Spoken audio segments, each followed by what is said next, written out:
selon les frères qui ont essayé de justifier le Coran par des points de vue contradictoires par rapport à nous et musulmans, il est à noter qu'il nous souligne que dans le Coran, les anges peuvent protéger. Donc cela est ici aujourd'hui à la lumière du Coran que nous allons essayer d'entrer dans le vif du sujet. Bienvenue une fois de plus. Nous demandons l'appel de salut d'Allah subhanahu wa ta'ala sur notre prophète Muhammad sallallahu alayhi wa sallam, sur sa famille, sur ses compagnons, sur tous ceux qui œuvrent véritablement pour l'islam jusqu'au jour de la résurrection, Inch'Allah. Donc nous allons d'abord repartir. Est-ce que réellement les anges peuvent-ils protéger les humains? On nous fait savoir que dans certains versets coraniques, cela est mentionné. Ici, cela est mentionné, c'est archi faux, puisque Allah subhanahu wa ta'ala, il est le seul protecteur des hommes et de toute la créature plutôt.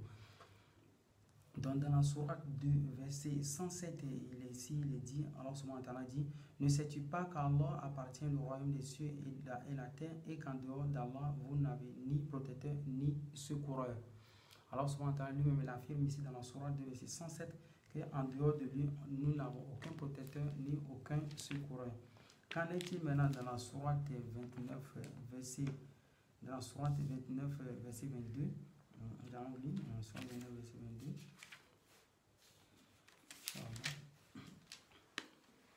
Alors souvent, qu'est-ce qu'il nous dit? Et vous ne pourrez vous opposer à sa puissance ni sur terre ni au ciel. Et il n'y a pas pour vous en dehors d'Allah ni allié ni secoureur. Ici, par les deux versets, Allah subhanahu wa ta'ala affirme qu'en dehors de lui, il n'y a pas d'allié ni secoureur. Inch'Allah ta'ala.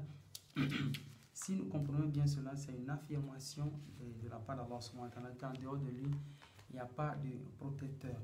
Qu'en est-il maintenant dans la sourate 41, verset 31? Inch'Allah. Dans la sourate 41, verset 31, qu'est-ce que les frères nous disent? Ils nous disent dans la théorie que les anges ont dit qu'ils sont les protecteurs d'hommes. Regardez maintenant, nous allons lire le verset en arabe. Bismillahirrahmanirrahim. Nahnu awliya'ukum fil hayati dunya wa fil akhirah wa lakum fiha ma tashtahi anfusukum wa lakum fiha ma tad'un. Ici, les anges ont dit: Nahnu awliya'ukum fil hayati dunya wa fil akhirah. Nahnu awliya'ukum. Dans tous les versets que nous l'avions cité, tous les versets, c'est que quoi? Alors, ce matin, wa ma antum bi mu'ajizina fil ardi, et bon, fil ardi wala fi sama, wa ma lakum min dunillahi min waliyyun wala nasir. Le secoureur, toujours des termes secoureurs. Mais ici, dans l'autre verset où on avait cité aussi, alam ta'lam anna allaha lahu mulku samawati wa al wa ma lakum min dunillahi min wali wala nasir. Toujours c'est le terme secoureur qu'Allah subhanahu wa ta'ala avait utilisé. Mais où les frères ils veulent nous baratiner là, dans la sourate 41, verset 31, ils disent que les anges disent: Nahnu nous awliya'ukum, nous sommes vos alliés. Quand on dit allié dans le Coran, ça ne veut pas dire protecteur. Allié, je suis allié avec toi, je suis allié avec toi, ça ne veut pas dire je suis ton protecteur. Donc déjà, il tombe là sur le cours de cette science littéraire et critique, je dirais aussi de la décryptation de la littérature coranique, Inch'Allah.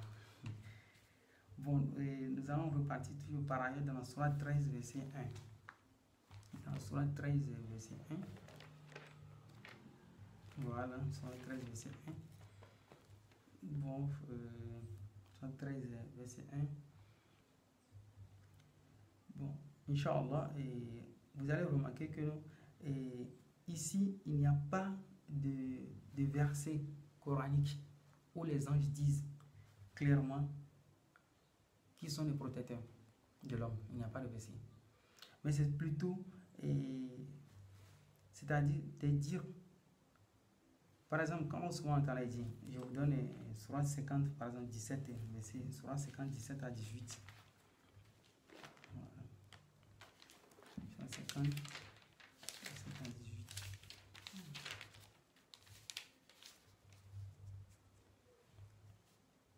Ici, qu'est-ce que les anges disent?